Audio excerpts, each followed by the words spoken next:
Bonsoir à tous et bienvenue dans Un cœur qui écoute, votre émission de spiritualité. Alors ce soir, nous allons aborder un sujet un petit peu grave, voire très très grave en fait, en lien avec tous les travaux qui sont en train de se faire dans l'Église, en lien avec le rapport de la SIAZ et tout ce travail de purification ou de nettoyage dans l'Église, en tout cas de volonté de grandir, avec ce livre de Jérôme Guillemant, « En mon corps meurtri, chemin de résilience, comment j'ai traversé la nuit, comment je me suis retrouvé », paru aux éditions Nouvelle Cité. Merci d'être présent. Merci Cyril. On va parler de votre parcours dans un cadre assez compliqué. Juste avant, je vous invite à nous lire un extrait de texte de votre choix. Chapitre 1er. J'ai été abusé sexuellement à l'adolescence, 3 années durant, par des camarades de classe, par un prêtre. À mon insu, cela s'est peu à peu immiscé en moi sans que j'y prenne garde. Dans mes relations, affectives comme amicales, familiales comme professionnelles. Dans mon corps, dans mon alimentation, dans mon comportement, dans mon fonctionnement, dans ma sexualité, dans ma psyché, dans mon travail, dans mon quotidien. Pas un pan de ma vie n'a été épargné. Là, on va dire que ça lance le sujet. Ça remonte à quand tout ça ? Ça remonte à mon adolescence, dans les années entre 95 et 98. C'est une période de ma vie qui peut sembler assez ancienne. J'ai 39 ans aujourd'hui. Et à la fois, c'est une période de ma vie qui peu à peu est devenue de plus en plus réelle, par des souvenirs, par des images. Voilà. Et donc, c'est effectivement une période que j'ai souhaité travailler en thérapie d'abord et puis transmettre ensuite par l'écriture. Tout ce que vous avez entendu dans les actualités depuis plus d'une dizaine d'années autour de tout ce qui était pédophilie dans l'Église et autres, ça agit comment chez vous ? Alors, d'abord, ça agit comme peut-être un révélateur de souvenirs, je dirais. À cette époque, il y avait des souvenirs qui commençaient à émaner par-ci, par-là, sans avoir vraiment de sens réel, de sens objectif. Et puis, j'ai un parcours dans l'Église moi, qui était encore, et qui l'est encore, mais en tout cas qui ne s'est jamais vraiment éteint. Donc finalement, j'écoutais ça, et puis voilà, à côté, je vivais ma vie, jusqu'au moment où il y a eu un petit peu, je dirais, un télescopage entre à la fois l'actualité et notamment 2019, cette époque où la SIAZ commence effectivement à demander des témoignages, ou en tout cas à invite les personnes qui ont vécu ça à en parler. Et puis effectivement, le travail thérapeutique que j'avais moi en parallèle, qui ont plutôt amené ces deux éléments à se rejoindre. Mais je dirais que voilà, sur l'ensemble de ces dernières années-là, je regardais ça à la base d'un œil un peu distrait, voire en me disant, bon, ça existe probablement, mais voilà, sans forcément y prêter vraiment attention. Et tout d'un coup, d'entendre que vous n'étiez pas seul à avoir vécu, d'avoir été victime de ce genre de crime, ça a été plutôt générateur de colère ou générateur d'une... Plutôt d'un soulagement. En fait, dans ce genre de situation, souvent on se retrouve complètement seul. Parce qu'on se dit mince, mais j'ai vécu ça. Alors parfois on s'en souvient pas, parfois on a un silence. On préfère en tout cas être dans le silence sur ce genre de fait. Donc on va vivre pendant des années soit avec le souvenir, soit sans le souvenir, mais quand on a le souvenir, parfois en se disant j'en parle pas. Et puis moi d'ailleurs ça a été un peu mon cas, quand les souvenirs ont commencé à revenir, je me suis dit peut-être tu te trompes, peut-être c'est pas ça. Et donc souvent on a tendance à vivre dans le silence, on a tendance à se dire aussi on va vivre et on va très bien vivre sans ça. Sans en parler, sans que les gens le sachent. Mais voilà. Et puis un beau jour, en fait, on se rend compte que toute notre vie est construite autour. Et que la cocotte minute, voilà. Soit ça explose, soit on s'autodétruit, en fait. Voilà. Et il y a évidemment ces deux possibilités-là. Et je pense qu'effectivement, moi, la colère, c'est pas vraiment quelque chose que je vis. En tout cas, c'est pas, je la vis, mais c'est pas mon moteur premier, on va dire. Donc, je crois qu'un des moteurs, ça a été vraiment ça a été de se dire je suis pas tout seul en fait. Il y en a d'autres qui ont vécu ça et on le sait. On a beau se dire intellectuellement, mais oui évidemment qu'on n'est pas tout seul. Oui. En fait, quand on se trouve confronté vraiment à ça, au moment de témoigner, là, c'est important de voir qu'autour, il y a d'autres personnes qui ont vécu ça, qui n'ont pas forcément vécu évidemment les mêmes faits, pas dans les mêmes situations, mais en tout cas qui peuvent venir apaiser notre histoire. C'est peut-être excessif, en tout cas, se dire, OK, il y a d'autres personnes qui ont vécu ça, donc ce que j'ai vécu, ça a probablement une certaine réalité. Qu'est-ce qui fait que vous avez réussi, semble-t-il, quand je lis le livre, à ne pas tout mélanger? C'est-à-dire que ce qui vous est arrivé, ça concerne des personnes, ça concerne un prêtre, mais c'est pas toute l'Église, tous les prêtres. Alors, je dirais que moi, j'ai toujours eu un pied dans l'Église, alors de par mon éducation catholique, et puis aussi, j'ai été organiste très longtemps. Je le suis encore à de rares occasions, mais en tout cas, ça a bercé mes années d'adolescence. Voilà, je suis dans un chœur aujourd'hui qui n'est certes pas lié directement à des offices religieux, mais qui a en tout cas un lien plus ou moins direct avec l'Église. Donc finalement, j'ai jamais quitté vraiment cet univers-là. C'est un univers qui a aussi façonné ce que je suis, qui m'a aussi fait découvrir d'autres facettes de moi, à la fois dans la religion, à la fois dans la musique, la créativité. Et je dirais que, en fait, j'ai jamais eu envie, à un moment donné, de me dire toute l'Église est comme ça. Parce que j'avais aussi d'autres repères qui étaient des repères beaucoup plus bienveillants, des repères qui m'ont aussi amené à grandir, moi personnellement, moi aussi dans le monde avec d'autres. Donc j'ai jamais vraiment eu cette dimension de dire toute l'Église est comme ça, ou en tout cas de condamner toute l'Église dans sa globalité. Même si je pourrais quand même, Nuancé. Je pourrais quand même nuancer en disant qu'aujourd'hui, effectivement, l'Église fait des efforts à la suite du rapport de la SIAZ. Après, je nuancerai en disant que probablement qu'ils n'en font pas assez, ou en tout cas qu'ils ne vont pas à la vitesse de ce que pourraient en attendre les victimes. Et ils prennent probablement pas complètement la mesure de l'impact que ça peut avoir sur nous victimes, sur notre vie, sur notre quotidien. Voilà. Mais ils font déjà quand même quelques efforts. Et je dirais que les rencontres que j'ai pu faire plus ou moins récemment dans l'Église m'ont aussi permis de voir d'autres personnes et de sortir vraiment de cette image qu'on peut parfois, que les médias peuvent avoir tendance à donner parfois en disant toute l'Église est comme ça. Oui. D'ailleurs, les médias, ils aiment bien envoyer cette image-là, alors que si on regarde dans, je sais pas, l'éducation nationale, le sport ou autre, ça n'a pas l'air d'être aussi actif que dans l'Église. Non, tout à fait. Je trouve que pour le coup, en tout cas, la mesure que prend l'Église, et c'était des échanges qu'il y a pu y avoir, et notamment à l'après SIAZ, de se dire finalement ce travail qu'a fait la SIAZ pour l'Église, peut-être qu'il serait bon de le faire dans d'autres domaines effectivement d'éducation. Est-ce que vous avez le souvenir d'une grand-mère ou d'un grand-père qui, dans le secret de la relation, vous a transmis cet amour tout simple de Jésus, de Marie, de Joseph, de Dieu? Vous avez connu ça? Oui, alors je dirais que tous les du côté de mon père, déjà j'ai le frère de ma grand-mère qui lui est religieux. D'accord.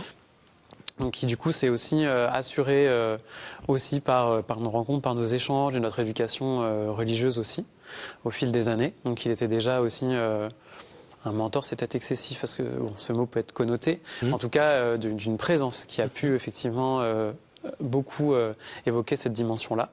Et puis du côté de ma mère, je dirais ma grand-mère qui est encore en vie actuellement, et qui, elle, pour le coup, est à la messe à cette époque-là tous les dimanches. Moi, j'allais travailler l'orgue aux alentours de 8h, 8h30 pour la messe de 10h, et qui, elle, était là pour m'écouter répéter, pour aussi me parler de la religion. Donc voilà, donc, il y avait vraiment cette dimension était présente des deux côtés, en tout cas des deux, chez mes grands-parents, effectivement des deux côtés de la famille, quoi. Est-ce que dans votre vie de foi, il y a un moment où vous avez eu l'impression de prendre pour vous vraiment cette foi? Pas simplement ce que vous avez transmis à l'école ou à la maison, mais tout d'un coup vraiment se dire ah oui, non mais ok, c'est à moi de reprendre le truc, quoi. Je suis ou je suis pas. C'est que vraiment Jésus, Dieu, c'est vraiment une personne avec qui je peux avoir une relation. Vous avez le souvenir de ce moment-là? Alors, j'ai pas un souvenir d'un moment précis. En tout cas, en revanche, ça m'est arrivé de me questionner sur ma foi et de me dire est-ce que je crois pas. Il paraît que c'est bon signe, ça.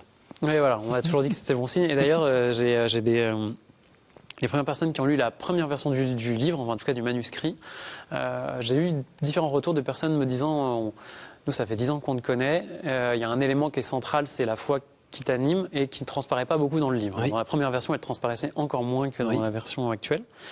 Parce que c'était pas vraiment un élément sur lequel, en tout cas, que j'avais abordé du tout. Et j'ai essayé de réfléchir en me disant, mais finalement, c'est quoi pour toi la foi aujourd'hui? Alors évidemment, elle parcelle des moments, comment dire, très forts de mon parcours, de mon parcours en tout cas de thérapeutique, même si c'était pas avec des thérapeutes. Mais en fait, les moments sur lesquels j'ai vraiment repensé à ça, ce sont les moments où j'ai accompagné à l'orgue, lors d'obsèques, de personnes plus ou moins proches, et notamment de jeunes. Voilà, où là je me suis dit, je disais toujours que vraiment jouer de l'orgue, on peut le jouer comme un concertiste, mais on peut aussi la jouer avec la foi qui nous anime. Et dans des moments de douleur, et notamment des moments d'obsèques, on a quand même un rôle, en tout cas j'estime avoir ce rôle, qui est de pouvoir accompagner les personnes qui sont là à ce que la douleur soit peut-être moins forte, ou en tout cas de l'accompagner leur douleur. Moins forte, ça dépend, mais en tout cas de l'accompagner leur douleur.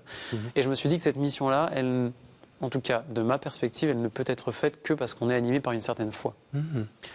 Et c'est aussi des moments comme ça qui m'ont permis de me reconnecter vraiment en me disant, bon, ça, vraiment je crois, parce que sinon je ne ferais pas ça. Est-ce qu'il y a d'autres moments dans votre vie, notamment dans ce parcours, pour essayer de se réparer en allant voir des médecins, des psys et autres, parce que votre corps signalait un peu partout avec des lumières rouges que ça allait pas, même si vous saviez pas trop pourquoi. Est-ce qu'il y a des moments où vous avez senti qu'il y avait quand même le moyen de se raccrocher à cette présence de quelqu'un qui vous veut du bien et qui est là vraiment, et qui n'est pas juste une vue de l'esprit où... Vous avez le souvenir? Oui, alors je dirais que le moment le plus fort, et qui est en lien avec mon parcours, en tout cas thérapeutique, c'est... déjà, c'est un sujet qui a été abordé plusieurs fois en psychanalyse notamment, parce que c'est vraiment une question qui... alors après, ça dépend des courants psychanalytiques, mais voilà, il y a on l'aborde pas, c'est quoi la foi? En tout cas, c'était une question qui a été plusieurs fois posée en psychanalyse, et notamment pour cette question de se dire, est-ce que...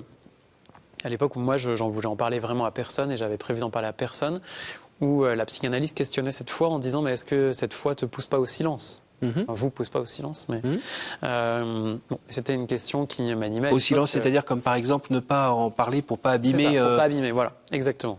Pour pas abîmer l'Église, pour pas abîmer l'image complètement de l'Église, des prêtres et autres. Enfin, voilà. Donc il y a eu cette foi est abordée à un moment en psychanalyse comme ça, mais je dirais que le moment qui a été vraiment le plus fort pour moi, un des plus forts, c'est un des moments qui est au début du livre, qui est, je me rends au monastère, dans un monastère à Solesmes pour une retraite. Je suis dans un état de fatigue assez fort à cette période de l'année. C'était en 2019. Et puis, sans trop savoir pourquoi, je me dis, je reviens d'une retraite dans un monastère. Alors, vraiment, bon. Et c'est Solesmes est assez proche de Paris, c'est assez facile d'y aller.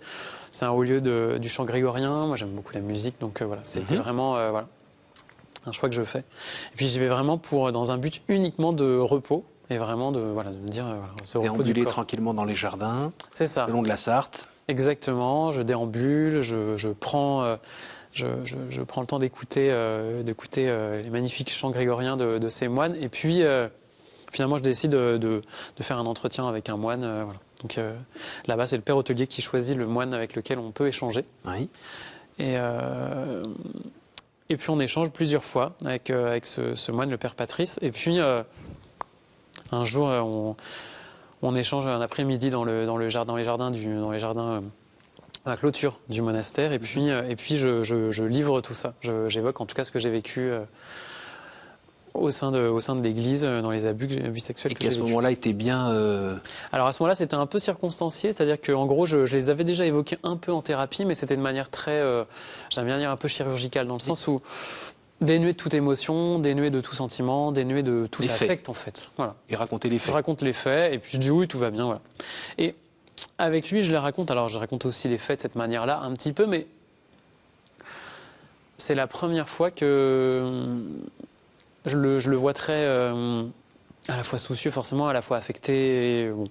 Et vraiment, sur le moment, je me dis, mais pourquoi t'en parles? Enfin, en plus, un homme d'église, il va peut-être pas te croire. C'est vraiment la première image qui me traverse. Première crainte. Première crainte. Et puis finalement, très rapidement, en fait, il est un peu surpris que j'aborde ça quand même. Et puis il va me dire, mais surtout lui, son inquiétude, en tout cas son questionnement, c'est et aujourd'hui, où en es-tu avec ça? Et donc moi je lui dis, mais tout va bien, tout est géré, c'est une histoire ancienne, c'est réglé, voilà. J'ai fait de la thérapie de ça. Lui, son sentiment, c'est que ce n'est pas le cas du tout.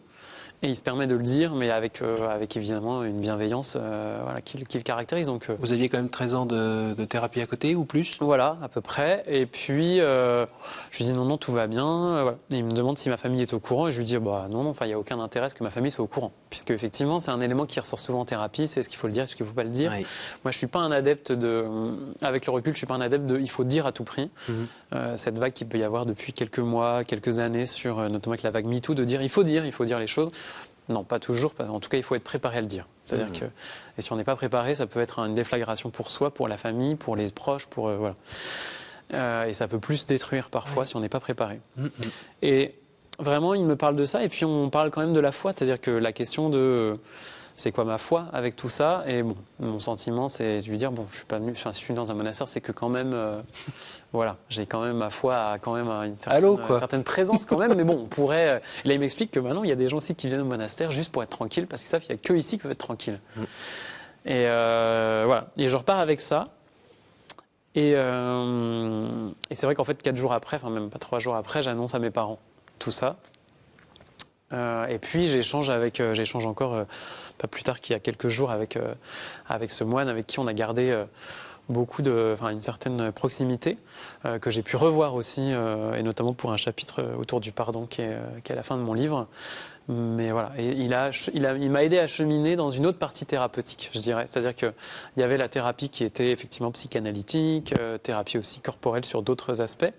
Et lui, il a vraiment eu un aspect thérapeutique sur la foi, évidemment, mais aussi sur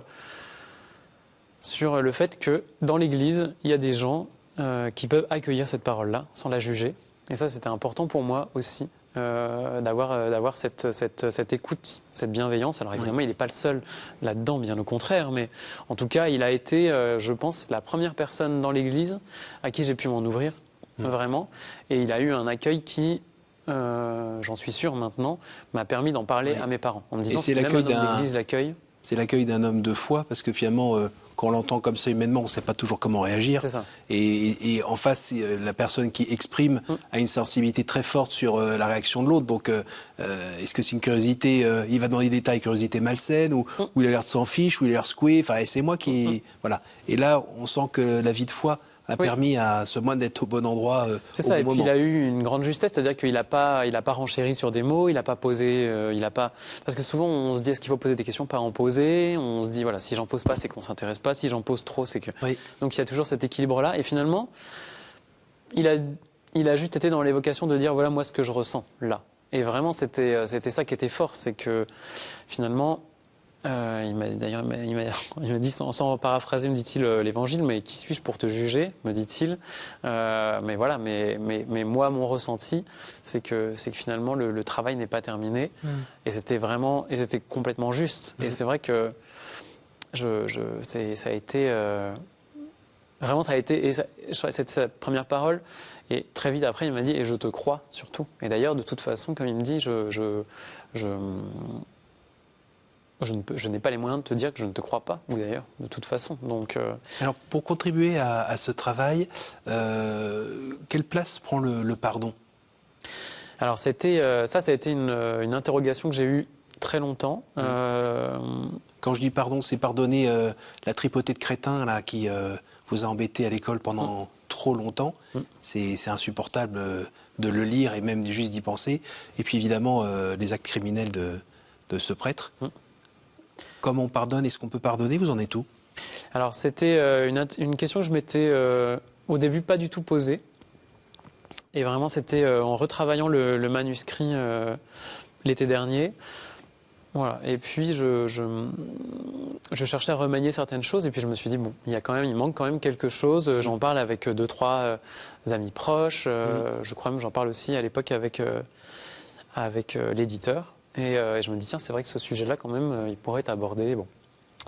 Et j'avais prévu de partir avant de relivrer nouvelle version du manuscrit. Je m'étais dit je vais le relire à Solesmes, puisque c'est là que finalement tout a commencé, alors indirectement, mais en tout cas, donc je planifie mon temps à Solesmes. Et puis dans les jours qui précèdent, étonnamment, je tombe sur quelques lectures qui m'inspirent un petit peu sur le pardon. Et puis j'aborde ce sujet avec le même moine, au final.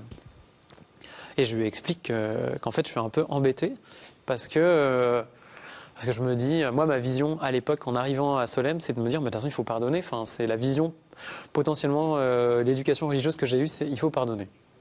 Sans forcément plus d'explications que ça. Voilà. En tout cas, c'est avec cette image-là que j'arrive là-bas. Oui. Et lui, en fait, sa première réponse, c'est en fait, il me dit, moi, personnellement, j'ai pas vécu ce que tu as vécu, donc je serais bien incapable de te dire s'il faut pardonner ou pas pardonner. Et déjà, ça, pour moi, c'est un début, c'est une réponse énorme. Quelle sagesse. Voilà. Et il me dit, peut-être qu'il y a des choses qu'on ne peut pas pardonner. Voilà. Et peut-être que finalement, peut-être que finalement, tu pourras jamais pardonner et ce sera juste. Et en fait, il n'y a pas d'injonction. Voilà. Il m'a fait sortir de l'injonction de il faut pardonner à tout prix. Et ça, c'était déjà pour moi très fort.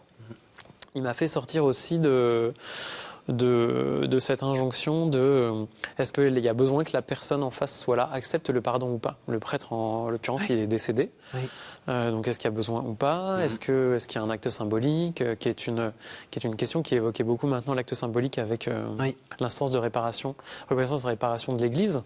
Est-ce qu'on a besoin de faire un acte symbolique? Peut-être d'aller sur la tombe, peut-être... Enfin, voilà, bon. Mais c'était vraiment une question. Voilà. Et il m'a fait cheminer là-dessus en me disant que voilà qu'on pouvait trouver des tonnes de réponses dans les livres, mais qu'en fait il n'y avait qu'une seule bonne réponse, c'était celle que je voulais. Et que si j'étais en train de dire non, on ne peut pas pardonner, point, on ne pardonne pas, point. Et du coup j'aime bien dire maintenant, enfin j'aime bien, en fait tout est relatif, mais moi je dirais plutôt que le pardon est en chemin. C'est-à-dire qu'il y a un moment, dans le pardon il y a cette dimension de tout ce chemin, qu'est-ce qui m'a permis de faire, et donc qu'est-ce que je garde de tout ce chemin. Alors évidemment, je ne dis pas qu'il faut vivre ça parfois, mais pour vivre certaines choses de notre vie, mais en tout cas, de ce parcours-là, moi, il y a des choses que je garde et qui m'ont permis de mieux me connaître, m'ont permis de grandir à plein d'aspects. Donc ça, je le garde. Et puis il y a des choses aussi que je choisis de me séparer. Donc je dirais que le pardon, c'est un peu cette double part-là. On a des personnes qui sont passées dans ce fauteuil en ayant vécu des choses difficiles aussi et qui... disaient qu'ils avaient bien conscience que c'était pas eux qui allaient pardonner, mais que c'était Dieu qui pouvait pardonner en eux, parce que eux, humainement, ça marchait pas. Voilà, et c'était d'ailleurs une remarque du moine en disant effectivement peut-être que le pardon il est juste divin et qu'en fait il passera par une autre voie. On arrive au moment des questions. Est-ce que vous pouvez me dire un chiffre entre 1 et 10, s'il vous plaît? 3. Si vous pouviez revenir en arrière et changer quelque chose dans votre vie, que feriez-vous? En fait, alors, pour le coup, je vais répondre autrement. C'est qu'il y a quelques années, si j'avais pu reculer, je pense que j'aurais changé toute cette partie-là de ma vie. Oui. C'est sûr. Oui. Maintenant, aujourd'hui, à l'instant T, je pense que je ne changerais rien. Parce que finalement, tout ce que j'ai vécu, ça m'a permis de mieux me connaître et en tout cas Moi, je ne dis pas que je me connais complètement, j'ai encore la vie pour ça, mais je dirais qu'en tout cas, ça m'a permis de revenir à moi. Donc finalement, je ne changerais rien. Une nouvelle fois, entre 1 et 10 6. Quel conseil donneriez-vous à quelqu'un qui aimerait rencontrer Dieu? C'est une très bonne question. À part aller à Solesmes. Hein. Comment? Oui, alors, en fait, c'est... Moi, je serais tenté, effectivement, de peut-être sortir des sentiers battus. C'est-à-dire qu'à un moment, rencontrer Dieu, souvent on se dit, je vais aller à la messe et voilà. Bon. C'est pas forcément, je pense, la première approche. En tout cas, pas celle qu'on pourrait faire. Moi, l'approche que j'envisagerais là-dessus, ce serait plutôt d'aller effectivement à la rencontre d'un homme de Dieu. Et donc, du coup, un homme de Dieu, moi, ça a été Solesmes. Enfin, il y en a eu d'autres. Hein. Il y a eu l'évêque de Luçon qui a beaucoup contribué aussi à mon parcours de thérapie. Moi, je dirais que c'est rencontrer un homme de Dieu, un homme qui sait parler de Dieu. Et c'est pas forcément d'aller le voir à la messe, mais ça peut être effectivement dans un monastère. Ça peut être. Il y a plein d'endroits pour en rencontrer. En tout cas, je pense que c'est une bonne manière de rencontrer Dieu. Une dernière ? Du coup, on va prendre la 10e. Ah mince. Quelle est la pire idée fausse que l'on se fait sur Dieu, selon vous ? Qui serait à l'extérieur de nous, uniquement. Et que du coup, j'ai longtemps entendu cette vision-là, dans mon enfance, dans mon adolescence, cette vision de... comme si on allait à la messe pour aller rencontrer Dieu. Et en fait, moi je trouve que Dieu, il est aussi en nous.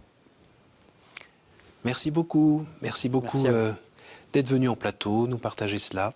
Je rappelle le titre de votre livre « En mon corps meurtri, chemin de résilience » par Jérôme Guillemant aux éditions Nouvelle Cité. Merci beaucoup, merci à vous tous pour votre fidélité. Cette émission est à retrouver sur notre site www.ktotv.com, évidemment aussi en podcast. Merci à tous et à la semaine prochaine.